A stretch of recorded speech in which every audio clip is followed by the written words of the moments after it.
Hey guys, welcome back for another video. What we're going to be doing today is we'll be breaking down our college football bracket from round one all the way to the national championship, trying to predict every outcome, looking at all these games, looking at all 12 teams. This week we have the 4 highest ranked conference champs sitting the first round out. The other 8 teams are battling it out, trying to get their shot to make it to round 2. Make sure to hit that like button. Make sure to subscribe. If you have any comments, please drop them below and I will respond. Every week we're going over every single college football game, the top 25, the non-top 25, the playoff games, the bowl games, and we also go over every NFL game every week and do the best bets, the money lines, the spreads, the over-unders. If you're a football fan, if you're a sports fan in general, make sure to hit that like button. Make sure to subscribe. So let's go ahead and get started running through the bracket. We're going to be using ESPN's layout. Obviously, on the bye, we have number 4, Arizona State, number 1, Oregon. So Big 12 champ, we have the Big 10 champ, Boise State coming out of the Mountain Conference. Right now, they are the highest ranked group of 5 team. They're number 3. They're on the bye. And of course, Georgia on the bye after beating Texas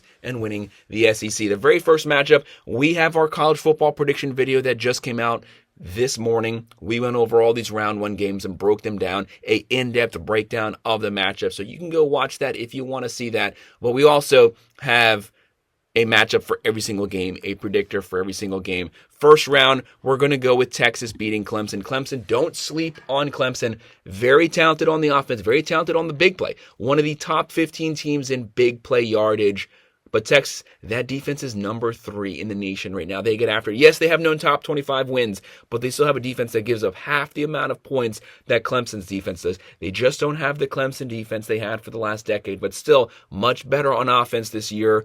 Klubnik, Maffa, Williams, but the Texas Longhorns and that defensive front make the difference. They move on to play Arizona State. Next game, number 9 Tennessee versus number 8 Ohio State Buckeyes. These teams are basically in the same exact situation. Heupel versus Ryan Day. Ryan Day cannot afford to lose another game. This game is at home. They just lost to Michigan at home. They were 20-point favorites. They lost at the line of scrimmage. They can't lose to Tennessee at home, or his seat is going to be extremely hot. He probably won't be the Buckeyes coach next season. That's how hot things are. And they have a very depleted offensive line, but they still have Junkins, Henderson, Egbuka, Smith. The offensive line banged up, but the number 1 defense in the nation only giving up 10.5 points per game. Tennessee's right there with them, giving up 13.5, also a top 10 defense. They have Nico, Squirrel White, Sampson, Thornton Jr. They have the weapons. This game's practically a 50-50 pick on me, but I'm going to go with Ohio State stepping up this game, getting the win at home, setting up a rematch of our earlier matchup versus the Oregon Ducks.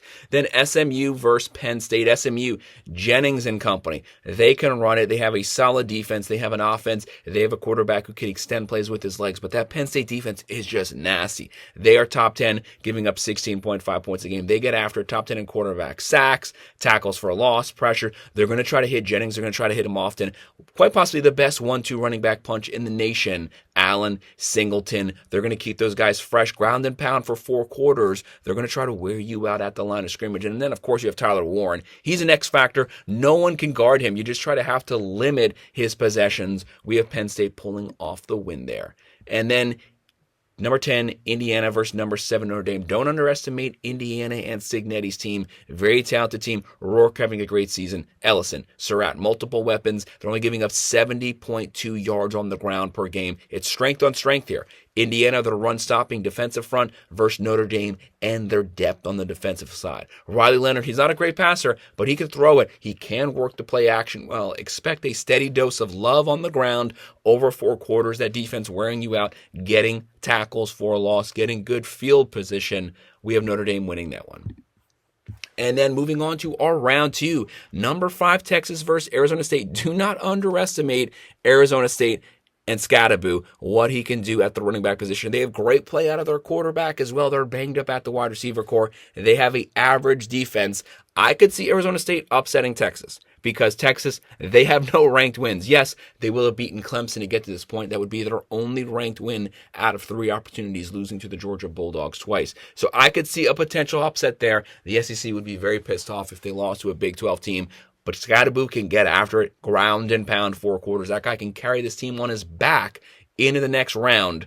but we're going to go with Texas and that defense winning this game. This will be the best defensive team Arizona State will have played. This will not necessarily be the best offense Texas has played. I have to go with Texas and their depth on defense to win this game. But Texas's offense, you've really got to step up. They've taken a step back this season. They're not bad, but they're not what they were last year. Looking at the next game, a rematch in the Rose Bowl game. And just to touch on that would have been the Chick-fil-A Peach Bowl. This one's going to be the Rose Bowl game. Number 8 Ohio State versus number 1 Oregon. We saw this matchup earlier this season. Very hard to beat a good team twice. A lot of pressure on the Oregon Ducks here. Dylan Gabriel, Johnson, Stewart, they have so many weapons. They have a great defense. They have a great offense. Dan Lanning, props to him. The Buckeyes lost that game on that weird last-second slide, run the clock out. Weird things happened. But hey, a loss is a loss, and that game was at Oregon. Obviously, this is going to be a massive game here. What's going to be the outcome of this one? I could see this one going either way. It's hard to beat a good team twice, but I'm going to go with the Oregon Ducks. I originally had the Buckeyes winning this game, but I'm going to go with Oregon pulling off the win. Next game, the VRB, the Fiesta Bowl, number 6 Penn State versus 3 Boise State. To me, the best player in the nation, Ashton Gentry. Guy had like 28, 29 touchdowns, 2,500 yards on the ground. Lit things up. They can run the ball. They have great play from Madsen at quarterback. Don't underestimate them. Their defense isn't great, but their offense has shown they can throw, they can run, combined together. They can hit the play action, but Penn State, they're going to get after it. This is going to be a loaded defensive line versus the best running back in the nation. Who's going to win? I think that Penn State front alone is going to dominate the line of scrimmage. They have a very easy route here. Penn State wins this one. Next one, number 7 Notre Dame versus number 2 Georgia. A lot of people picking Georgia to win the national championship. Obviously, Carson Beck, you're not going to see him during the playoffs.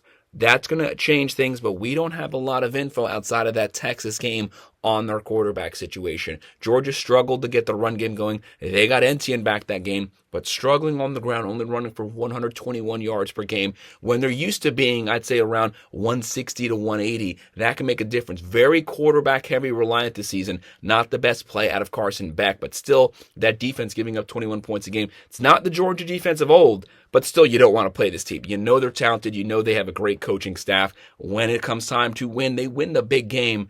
But this might sound crazy. I'm going to go Notre Dame and that defense winning this game. It sounds completely crazy to me, but I think Notre Dame pulls it off based off that defense, and you're not getting Carson Beck there. They're going to get after it. They're going to own the line of scrimmage. Next game, number 5 Texas versus number 1 Oregon, the Goodyear Cotton Bowl Classic. This is a fun game. This is 2 teams we don't get to see play very often. Number 5 Texas Longhorns, Oregon Ducks, the most difficult route to make it to the national championship. I'm going to go with Oregon pulling off a close win here. Texas, no ranked wins coming into the playoffs. Very talented defense. They're going to keep this game close. But I think the Texas Longhorns offense is going to struggle against Oregon. People might hate me for saying that, but versus good defensive teams this season, let's say Georgia, which you could say the Ducks defense so far this season statistically has performed better than Georgia. They have struggled. When Carson Beck goes down, Texas was unable to hold the lead. Unable to move the ball second half. When it came down to it, they could not perform when it mattered this season. I would love to see Texas get back to the national championship, but I don't think from what I've seen that this is the Texas team to do that this year. Then the next matchup, the Capital One Orange Bowl, number 6 Penn State versus number 7 Notre Dame. This is a tough one. These teams are practically the same here. Defensively focused teams, 2 teams that want to establish the run. This is going to be a low-scoring, slogging it out trench game decided at the line of scrimmage. Practically a 50-50 here. I don't really know who would win this type of matchup. They are identical clones. They're both 6 and 7, very similar records, very similar playing styles. So who would I have pulling off the win here? Man. I've kind of waffled back and forth on this one of who would be able to pull it out. I'm going to go with Notre Dame pulling off a very, very close win based off their defense. Riley Leonard, not a good passer, but being able to scramble for some first downs. Penn State can win this one. We've seen the Penn State that played Ohio State. We see the Penn State that played Oregon. If that Oregon version shows up, they are rolling right through Notre Dame. Drew Waller showed how he can perform in the big game, but I'm going to go with Notre Dame winning this. It's going to be Notre Dame or Penn State making it to the national championship, but I'll go out on a ledge and I'll pick the Irish. So that sets up a national championship game. No SEC team here. Go ahead and hate me for it. That's just to me how the bracket worked out this year. January 20th, number 1 Oregon versus number 7 Notre Dame. I'm going to go with the Ducks pulling this one off, finally winning a national championship, first year in the Big Ten. How many points will be scored here? Let's say it's going to be I think it's going to be a higher scoring game. I'm going to say like a 33-27. So that would put us at 70 points, right? 60 points. I'm bad. 60 points being scored there. Fun game, fun national championship, 2 really fun brands. Big Ten versus the independent Notre Dame. I have the Ducks, even with the hard road to the playoffs, finally making their first playoffs. So that's our first breakdown for our bracket. Make sure to hit that like button. Make sure to subscribe. If you have any comments, please drop them below, and I will respond. Thank you.